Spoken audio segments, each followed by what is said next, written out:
Welcome to Unplugged Live with Dr. Diane Smith-Clark, PhD. Get ready to get inspired by the stories of overcoming life's challenges to bring change and transformation. Here's Dr. Diane. Hi, and welcome back to Unplug.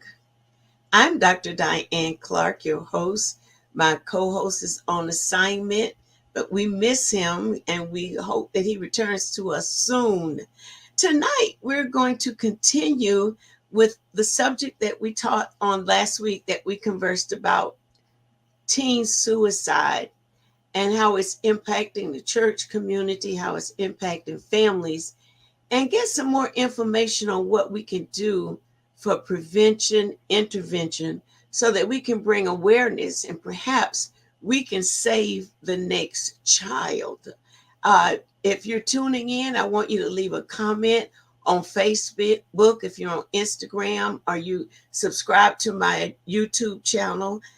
We'd love to hear from you. If you have some guests that you'd like for us to bring on the show or something that you would like for us to cover, we welcome your comments. Like us, follow us. We appreciate it. Also, check out my website, Diane Unplugged. There's an ebook that you can download for free about teenage suicide. Well, my guest tonight is Cheryl Dees, and Cheryl serves as the founder and executive director of the Darnell Dees Jr. Marvelous Light Foundation. Cheryl has a passion for bringing awareness to mental health and suicide prevention. Since 2018, the foundation has presented over $5,000 in scholarships to students throughout the country. We're going to welcome Cheryl to our show and let us tell us about what's going on in the community, tell us about her foundation and how we can become more aware to avoid the loss of our teens to suicide. Welcome, Cheryl. Thank you for having me, Dr. Clark. Thank you so much. It is a pleasure. I'm so glad you could join us today. Last week we had Selena on, and we were highlighting suicide prevention, intervention, the new hotline that people can call. And she was telling me about you and how trauma impacted your life and what you did with your trauma, how you turn your lemons into lemonade. Tell us a little bit more about yourself and what you're doing now. Absolutely. So again, thank you so much for having me. I'm Cheryl Crawford Dees, and I am the founder and executive director of DJ Dees Marvelous Light Foundation, where we focus on mental health awareness and suicide prevention. We tragically lost my son, DJ, at the age of 16 in 2018. DJ showed at that time no signs, no symptoms. He was living a perfect, ordinary life, or ordinary as we thought it was. He was a football player and a track star, and he had aspirations of playing for the University of Alabama. He was currently attending Fleming Island High School. We're a military family, so we had just moved back to the Jacksonville area. And then the summertime came, and in the fall, he had enrolled in the Bowl School. So again, over the summer, this tragically happened to our family. We were not well equipped to know how to deal with suicide or understanding any signs or any tendencies or anything of that nature. But what our family did do was we knew that we could not be silent about what happened to our son. So we did form this foundation where we aim to provide resources as well as present scholarships to young adults. We do focus on middle school and high school children. We go around and we tell DJ's story of trusting the process. And we also award $500 and $1,000 scholarships to deserving seniors. We have them fill out an application, but also write a 250-word essay on how they believe the community, the school, their parents influence their mental health. And we ask them, if there's some things that they've overcome, or if they've had friends who have experienced, suicidal ideations or just difficulties in life altogether. And over the course of the past going on 5 years now, it has been phenomenal, the response that we've received from these young adults. And just some of the things that they've overcome. So again, we award them the scholarship because, we believe that, not every child might make it into college. We've awarded scholarships to individuals who, might be joining the military or being a first responder, a police or firefighter, or just deciding that they want to go out and be a productive citizen, in their community. But we let them know that they always have a resource. They always have a helping hand. We also offer mental health first aid, as well as we offer, a donation for funeral expenses. Again, when something traumatic like this happens to a family, not all families or individuals are prepared for it. Not all individuals might have, life insurance and things of that nature for young adults. So we do offer up donations for funeral expenses, repasses, memorials, things of that nature. Wow. It is so good to know that we can inform our community of these awesome services that you provide as a result of what you and your family experienced. How can they reach you? How can they get in touch with you? Absolutely. They can go to our website, which is www.djmarvelouslightfoundation. And then we also have an email there. You can email us at any time, but starting in June, we'll actually start releasing the application process for the upcoming 2023-2024 applicants. It is actually our hope to host, September is Suicide Awareness Month. So it is our hope to host a mega gala for Duval County and Clay County students, and to at least give out between $5,000 and $10,000 worth of scholarships to those students. That is awesome. I'm sure there are parents who are watching us now who are writing down this information, because it's important to know that. And you're willing to help young people, even if they hadn't been a suicide in the family. But if there have been attempts, or if they were thinking about it, they can contact your organization. I see that you have a degree in business administration, along with a work history in social services. Yes, I do. Yeah. Okay. Yes. So it's mainly been social services geared around geriatric patients and seniors in the community. I was the director for a company called ChinMed, and then I've also been an account executive for about 19 years now for a large health insurance company that caters towards seniors. So I have a servant leader heart. We love to always be able to assist my family in any way, shape, form, or fashion, if possible. And again, even though we are continuing to go through our grief process and our grief journey, we have been just trusting our faith. And like I said, we did not want this to happen to another family. We wanted to be able to prevent it where possible. Wow. Cheryl, what was life like leading up to your son deciding to end his own life? Were there any triggers? Were there any signs that you noticed? Or So leading up to it, we did not know of any signs or symptoms, again, because we were not educated in that area to even recognize them. Life was normal. Again, DJ was a football player.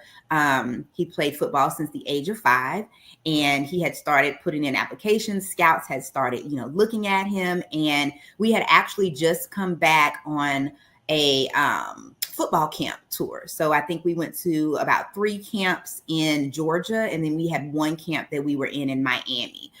So as parents, we always have just, pushed our children in the direction that they wanted to go. They would lead, we would follow. Football and track were the 2 things that he was interested in. So as parents, we thought that it was our responsibility to go ahead and push him, in the manner to exceed his expectations. If you say you want to play football, I'm going to try to get you in the best camps, get you in the best schools, get you the best trainers, if possible. So life was normal. But looking back, now that we know what we know, things weren't so normal. So I'll give you an example. Even after DJ passed away, we started, you play the recorder in your head saying, what did he do the day before? The What did he do? hindsight. Yeah. Exactly. And what we did realize was that our family had a lot of routines. It was routine for DJ to get up at 5 o'clock in the morning, do a training, go to school, after school, finish your homework, go to football practice, come home, do another training, take a break, eat dinner, do homework, wake back up, get ready to do the same thing all over again. We just had a lot of mundane routines that we had put into place. Looking back at it, about 2 years after he had passed, it was in 2020. I was actually going through some of DJ's things and items, and we found a letter that he actually had wrote to us in 2016, but never given to us. And in that letter, he expressed that, he just wanted to make us proud. He was the oldest son. I have 6 children. So he was the oldest son. He just wanted to make us proud. He just wanted to make us happy. He wanted to be an exceptional kid. And sometimes what we don't notice in our children being overachievers, being 4.0 students, is that sometimes they also need an outlet. They need a break. They need to be able to tell, parents or someone, I just need a break today. When we go and we tell his story about trusting the process, I always bring up a story where I say, us as adults, if we're having a bad day or we're having a bad week, we might call our boss or our supervisor and say, hey, I'm taking a PTO day, or, I'm taking a vacation day. Our boss isn't going to ask us why. They're just going to respect that that's our time. And we might just want to sit in our pajamas or sip tea all day or go get a massage or lay up and watch soap operas and do absolutely nothing. But we have to ask ourselves, when do our children get that opportunity?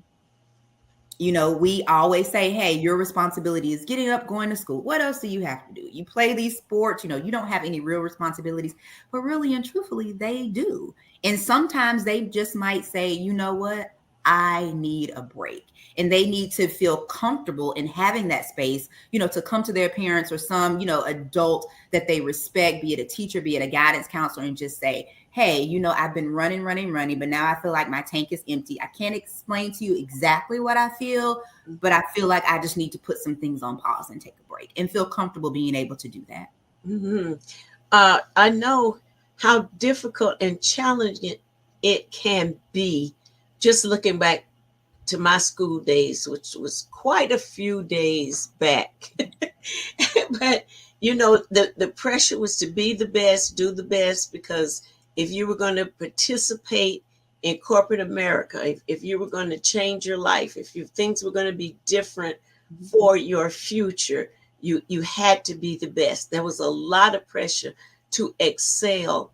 And that with parents now both working out of the home, they rely a lot on teachers and organizations or programs. They try to funnel the children through extra things to make up for the time that they really need to be training them or pouring into them, because the parent wants the child to excel as much as the child wants to excel.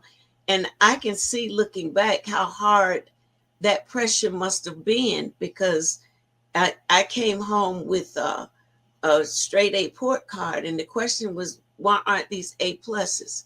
And and I didn't realize how that impacted me until I was an adult. That you become this perfectionist, you drive to excel, and what people know about you, they don't know the anxiety, they don't know the turmoil. All they see is what you accomplish and what you're able to do with your time, energy, smarts, and so forth. So you get a reputation. Oh yeah, she does things with excellence, and you don't want to drop that.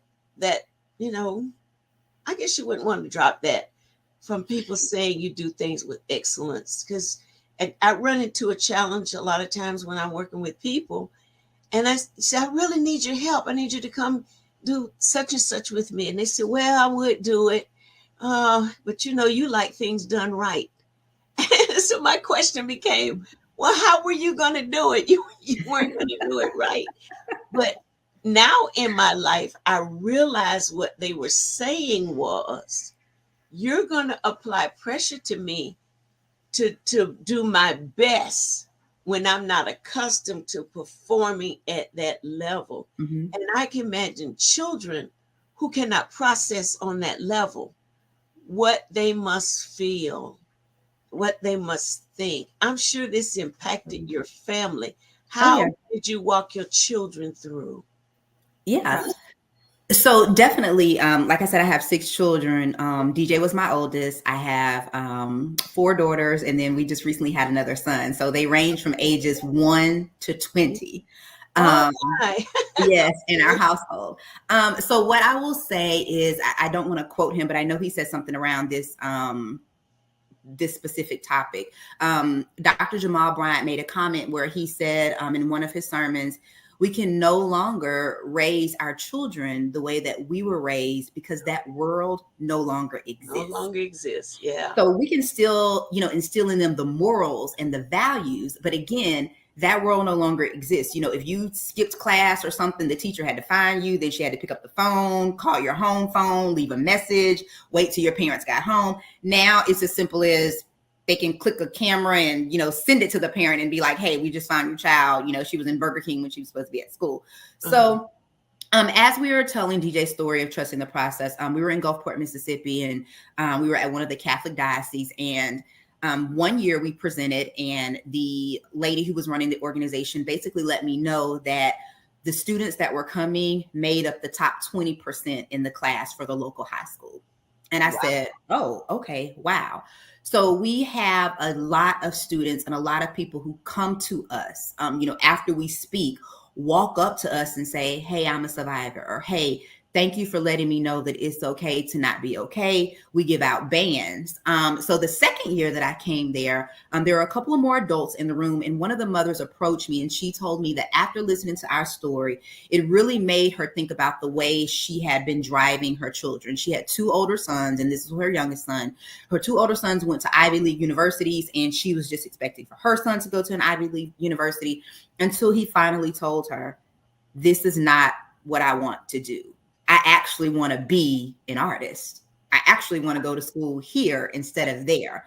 And she said that after listening to our speech and, about trusting the process and how we change some of our parenting skills and things that we did around our house, she completely understood it. She said it took a simple bracelet for her son to look down at and look at and say, this lady told me that she didn't want me to end up like her son. So I'm actually going to be brave enough to talk to my parents and to let them know exactly how it is that we're feeling. So one of the things that we do in our household now is, I tell my children, of course, I want to instill in you those same morals and values of being an exemplary student, but I don't want it to come at a cost. Meaning, I just want you to be a productive citizen. I just want you to do the right thing. Because another analogy that I give is, we're raising these children, but a lot of children have not experienced failure. So, I'll ask you, Dr. Clark, and, maybe with some of your children or people that if you have a child who's been working on a project and you saw them working on the project the whole week and you keep telling them, hey, put that in your backpack so you won't forget it when you need to turn it in on Friday. Let's say Friday comes and they forget the project and it's worth 20% of their grade. It doesn't matter if you lived on the west side of town, worked downtown, and the child went to school at the beaches. You would pick up the phone, call the teacher, and been like, Mary has been working on this project the whole week. We apologize. I'm going to get it to the school ASAP. But what happens if you don't take Mary her project? Right. What if this could be a learning lesson for Mary where you say, hey, remember I was reminding you all week to put it in your backpack. It's okay. You might not be, get as good of a grade as you want to because you might have to turn it in late on Monday or Tuesday, but you need to take that up with the teacher and you need to accept it if it's a failure or if you get a couple of points off, because that teaches them that failure does not mean destruction. That teaches them that, hey, there's always tomorrow. There's always Monday. You can go and let the teacher know, hey, I did it. I just forgot it. You don't have to think the worst of a situation, but what you do have to do is you have to deal with that situation. Because if you start teaching them earlier in life, then when they experience things, through social media, bullying, things of that nature, they're able to have, a couple of different coping mechanisms to say, wait a minute, this is what I did the last time, or, this is how my parent taught me, or this is the learning lesson that I learned through this. And they'll see that, failing something or not being the best at something doesn't mean it has to be the end of the road.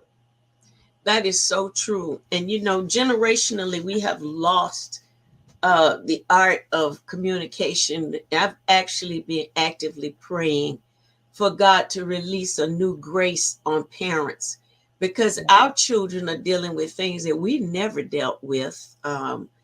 We had some sense of family communication and joining in my generation.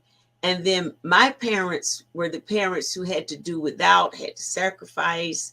They experienced hard times. They didn't read about it. They were the hard times that we read about.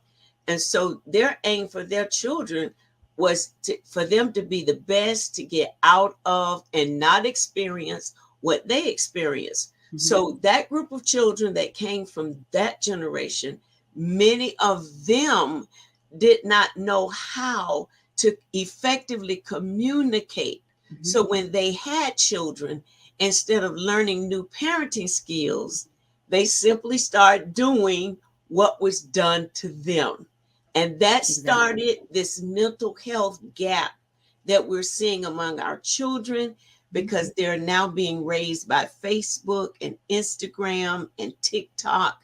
They no longer want to be like their grandmother or their mother. They want to be like Beyonce or Jay-Z, somebody that they will never meet, or, and you live in Jacksonville, but you're dressing like you're on Hollywood Boulevard. You're costing your parents money. And then there's among our young people now, there is such a hunger for money, because they feel like money will help them do everything. So they don't even stop to examine their lives to know what they want. And when we were coming up, they told you what you were going to be. Right. Absolutely. Absolutely. That's true. That is absolutely true. And so your response to that was, I'm not going to make my children do da, da, da, da, da. So they missed some of the parenting strength they could have gained by having some options laid out to them based on their abilities and their personalities and so forth. And now that the mothers have become younger, the mental health issue has increased, because a lot of young people don't go get prayer. They don't have a spiritual leader. The parents are working and they're doing the very best that they can for them. Absolutely. But what the parents substituted parenting and training and discipline is with giving them stuff. And so now they feel entitled. Oh, absolutely. I will say I am one of those parents who has raised children who are very much so entitled. I have one daughter who's a senior. She'll graduate this year from FAMU in elementary education. Awesome. And then I have another daughter who attends Jackson State University, and she's majoring in social work. And what I can say to people is, after we tell his story and after we talk to parents, we always close, by letting them know there's no manual for parenting. I think all of us are just out here trying to do the very best that we can. We're either emulating our parents or we're emulating someone that we see. There's no way that we can stop, what's going on with social media. But what we can do is say, yes, that's great what Jay-Z is doing. It's great what Beyonce is doing. But let me show you what Beyonce was doing in 1996. Let me show you what her parents were doing in 1996. I teach my children that there's no such thing as instant gratification. If you want it, you can have it. But hard work has to come along with that. And at the end of the day, slow and steady wins the race. I'll even say that for some adults, after DJ passed away, we had so many adults, my husband and I, coming to us because we, put a lot of things on Facebook, but we were very real and raw, with our family. We did it, because we have family members and friends all over the world. We've lived in multiple countries. So we wanted to stay connected. And so many parents came to us and reached out and they were like, what happened? We were modeling our children after what we saw you and your husband doing. What happened? And the only thing that I could tell them was, here are the subtle things. I didn't know as a full-blown adult that I suffered from an anxiety disorder. I just always thought I was worried, and it was natural to think about, okay, having a plan A, plan B, and plan C. If plan A doesn't work, then that consequently can make this happen. So if that does happen, then I need to think about that. And I'm going into the night thinking about it. I can't get any sleep. So I'm getting up at 3:00 in the morning, getting on the computer, trying to figure things out. And that is a trait that I was passing down to my children. So I also say, it is great. Everyone, I pray that they have a great, faith-based community that they can lean and that they can depend on. But I always say, prayer works. Yes, it does. But the good Lord also gave us sense enough to make sure that we get that outside counseling. Like I pray, but I also have my therapist. I have my therapist on good days, on bad days, when I just want to go talk and, release and get things off of me. So I think that you really do have to just look at your parenting style. Talk to your children. I am one who has a type A personality. I can talk a lot. Sometimes my children are like, we can't get 2 words in. So for our family, we had to come up with code words. So when my older daughters or my 9-year-old really want to express themselves to me without me saying a word, and just listening and being engaged in what they're saying, no matter if it's good, no matter if it's bad, no matter if it's something that makes me want to, rip my hair out. Their code word is cucumbers. So they come to me and they say, hey, Mom, cucumbers. And so cucumbers puts me in a mental state of mind where I say, okay, my children want to talk to me about something. Don't know what it's going to be, but I need to actively listen. I need to not react. If I think I need to react, I need to take a moment and just ask them, hey, can mommy just have a moment for a second, but not give them any type of signs or symptoms and come back, because the only thing that I can control is my reaction and what is going to come forth afterwards. And that's not something, previously that I would do. It was just, hey, this is how, this is what should be done. How do you feel? I mean, do you really have feelings? Like, what's really going on? Like, let's, stay the course. So I really now, even with my 3-year-old, the 3-year-old will come and express herself. And, my husband and I look at her like, where is this coming from? She's running the house, right? She's running the house, her and the 1-year-old, but we let them, express themselves. And, sometimes she'll be like, Mommy, don't yell at my little brother. That's just my little brother. And I'm thinking to myself, all I told him was, hey, don't stand up on the couch. But she's expressing herself to be like, I love my little brother. Maybe there's a different way, Mommy, that you can tell the 1-year-old not to jump on the couch. So, we take all of that into, consideration, because I want them to be whole mentally, whole physically, and I want them to be able to come to me. We've always had an open door policy, but now the open door policy is even more lax. It's wider. Exactly. Yeah. I can imagine it would be. Cheryl, it's a pleasure talking with you. And with raising 6 kids, manning a foundation, working, having a husband, how do you manage to work with the Boys and Girls Club? So I was actually a mentor for Big Brothers, Big Sisters. I actually had started at a job that I was at. And then when I left that place of employment, the young lady asked me to continue on. So I continued on. So I mentor her, but then now currently I mentor 2 other individuals at Fleming Island High School. So typically, when we go around and we tell DJ story or we're passing out scholarships, people or individuals will just come up to us and be like, hey, this is what I went through, or thank you so much for having that. And when you start engaging in communication with young adults and you gain their trust, my thing is, I always say I have an open door policy. I don't care if you need to call me at midnight because you're in a bad situation. I don't care if you snuck out of your house and you got caught somewhere and you're afraid to call your mother. Like, call me. I don't mind coming to pick you up. I will be the bridge between you and the parent to simmer things down, to talk things over, because at the end of the day, I want these individuals to be whole and to be able to keep their mental stability together. And a lot of the children that we actually mentor ended up coincidentally being friends, of my children or of our daughters. They would be like, hey, Miss Cheryl, could you help me with XYZ? We were just at a walk in Fleming Island this Saturday where we gave away a scholarship, and one of my daughter's friends was telling me, hey, I really want to go to this college, but my mother really wants me to go to that college. And I just told her, by no means, don't worry about it. We'll set up some time. We'll have dinner at my house and we'll all, talk it out and go through it. And, at the end of the day, you just want these individuals, young individuals, to be happy and to live productive, long lives. Wow. DJ's loss to your family and interrupted future, I'm sure, was dark and grim, but it produced sunshine. Absolutely. Because Absolutely. anytime there's a sacrifice, there's always a blessing.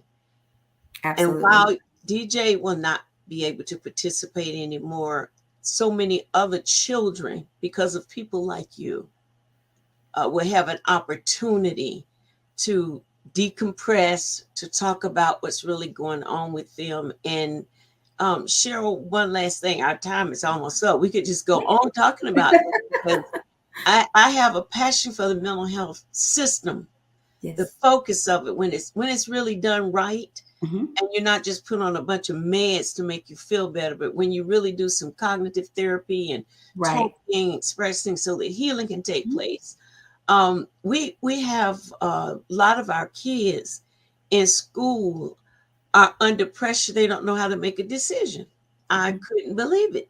I mean, but what happens is somehow we've segregated the family from school, and the parents now feel like my job is to clothe them, feed them, bathe them, take care of their needs. It's your job, teacher, to develop their character, their attitude, and it, we are putting a definite strain on our education system.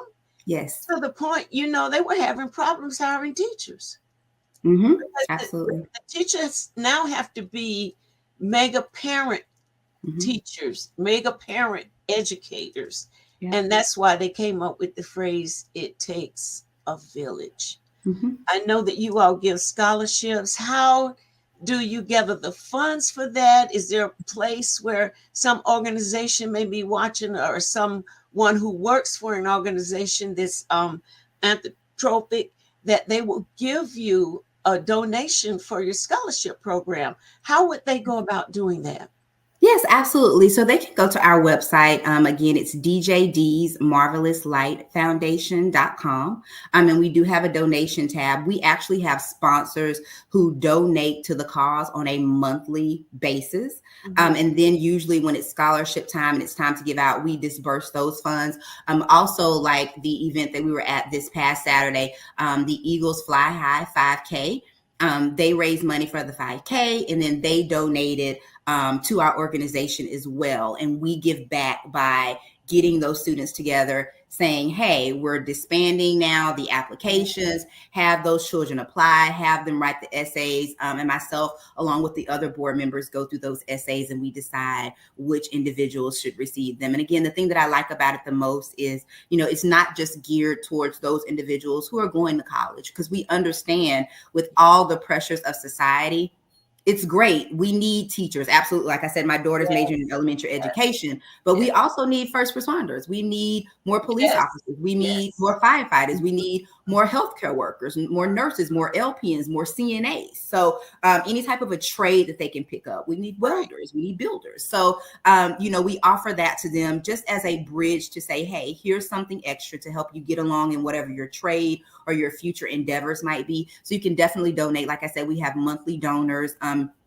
And we also have organizations who like to feed into our program because they know that at the end of the day, we're giving the scholarship money, to deserving individuals. And to your point, we do have to go back and, examine ourselves as parents. I have multiple friends who are teachers, and they are under such a tremendous amount of pressure. So we do have to get back in and say, hey, we're going to join those boards. We're going to join the parent, teacher associations that they have to be actively involved in our children's lives. If nothing else, be actively involved with the teacher. Just to let them know, hey, I might work crazy hours, but I'm here. If you need me, or if Johnny is having an issue, just text me, or hey, FaceTime me in the class, or send me an email. We have so many means of communication these days, but yes, it is our responsibility as parents to make sure that we are 100% actively involved, because this is the next generation that we're creating. Okay, these are our future lawyers, doctors. These are the people that will take care of us as we Absolutely. age and need Absolutely. care. Can you imagine what that's going to be like?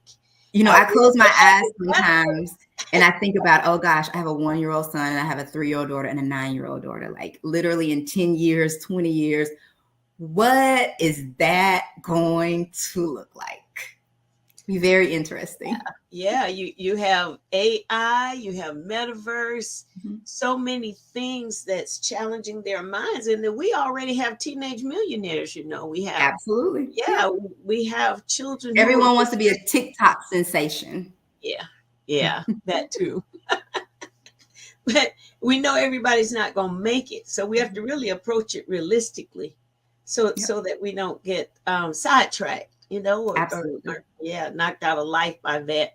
But it certainly is a pleasure speaking with you today. Do you Thank mainly you. work in the beaches area? No, actually, my family and I, we live in Green Cove Springs, Florida. I work from home. My husband just retired after 22 years. He was a lieutenant commander in the Navy. So he just retired in October and has been enjoying retirement life. So he helps me with the foundation. He helps with the littles and he also has his own business. So again, we are parents now that just take things day by day, moment by moment. We plan when we can, but if not, we're always up for, an impromptu. Kids want to go to the park. Let's go to the park. Kids want to go to Disney. Free weekend. Let's go to Disney. My 9-year-old is very involved in the community. She runs track. She plays softball. So we have very busy plates, but we always make sure that we take the time out to do the things that are important to us. And again, DJ's story is of the utmost importance to us. That's awesome. DJ's life and death is a gift to your family and to the community at large. Thank you so much for Thank being you on for the having me. program tonight. It was a pleasure speaking with you. And listen, thank you for joining in on tonight. Leave your comments, please, in the comment box. Don't just go and say, I saw you, but let me know you were there. Click like, share the program. You might know a parent who has lost a child to suicide, or you're observing some children with some unhappy mental issues that may lead to something as tragic as suicide. There are outlets, there are places to go. We gave a list of them on the broadcast last week. And if you download the ebook, there's information in there how you can connect with some help groups as well. And listen, as we close the broadcast, I want to say, let's be a village again for the betterment of our children.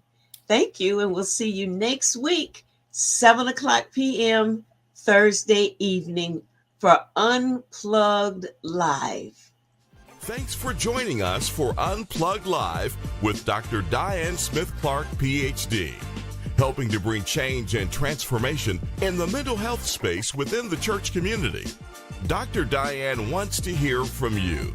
If you have any questions, comments, guest recommendations, or program topic ideas, visit DianeUnplugged.com and click the Contact Us link. Dr. Diane also appreciates your prayers and your financial support.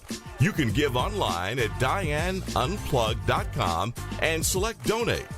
If your business or ministry organization is interested in sponsoring this program, you can go to DianeUnplugged.com and click the Contact Us link. Unplugged Live is on all the social media platforms. Just search Dr. Diane Smith-Clark, follow, and subscribe. Unplugged Live with Dr. Diane Smith-Clark, PhD. Healthy mind, wealthy life.